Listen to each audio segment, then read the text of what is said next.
Watcher Richard Leone and FBN AM co-host Lauren Simonetti. Hello to you both. Welcome. Hello. I saw you shaking. To New York. Yeah, it's good to be here, right? It's Christmas. We got the lights. We got the trees. It's fun. Exactly. I saw you shaking your head there when we were talking about the president giving out market advice. He views the stock market as a gauge of his popularity. So when it's come down and the market averages are off 15% in the month of December, and you got the Dow and the S&P, well, more so the S&P teetering on bear market territory, and the Nasdaq in bear market territory, you somewhat have to take credit on the way down too. But he is passing blame on to Fed Chair Jay Powell. Richard, you're somewhat of a bull going forward here. Yeah, I am. If we look at the underlying economy going into 2019, I think it's very healthy. Yeah. We can't forget the consumer is 2/3 of the U.S. economy. The consumer really has two big tailwinds right now. The first is low energy prices, and the second is a very supportive labor market, which we think is going to drive consumer spending well into 2019. I guess we're seeing some of it now with the Christmas sales numbers that have come out. The issue for Wall Street right now is they're trying to predict the future. If you look at the present, everything is fine. I mean, we all shop on our phones and online. That's happening, but we're actually going to the stores as well. Traffic is up. The economy at present is fine. Wall Street's worried about trying to predict a slowdown that may or may not happen in the future. But this is a very long bull market. Over 9 years now. The Nasdaq is up 388% since March of 2009. So you have to let some air out. Arguably, that is what's happening now, although it does feel a little bit oversold. I think that's exactly right. You know, we also have earnings expected to grow 7% going into 2019, coming off a really big year in 2018. Interest rates are still at historic lows, and they're really approaching neutral. Fed Secretary made clear that he's going to react to market data and take an overall approach. They're not just going to raise rates blindly.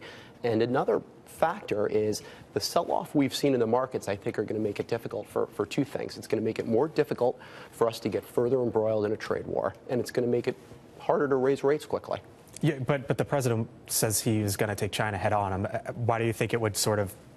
You think the markets might slow him back? Because he's insistent and adamant on this with China. He is, but I think it's possible the market's slow him back. I do. I think coming into the elections in 2 years, he certainly doesn't want the market to react the way it did over the last couple of months.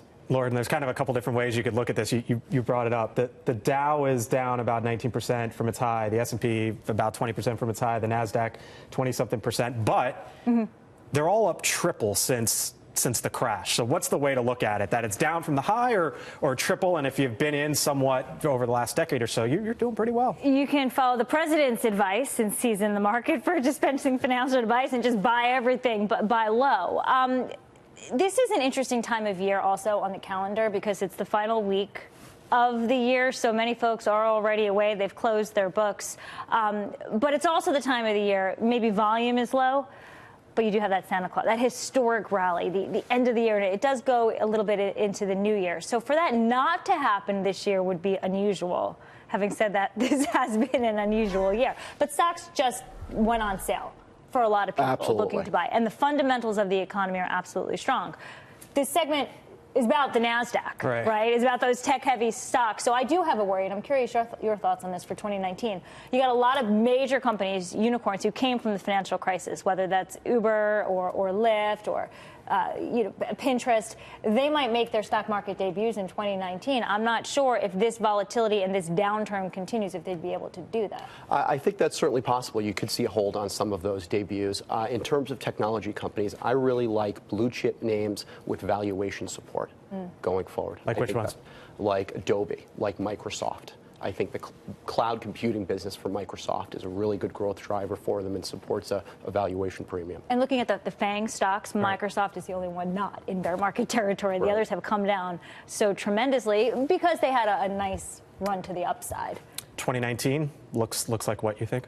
I think 2019 looks okay. I think we're going to see increase in equities. We're going to see we have a 3,200 price target on the S&P, and the economy stays the way it is. I think we're going to be okay. Lauren?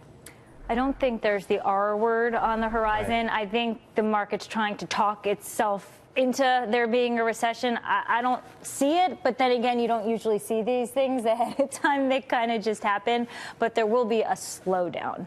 How big? I don't think it's going to be too much to worry about. I think that's correct.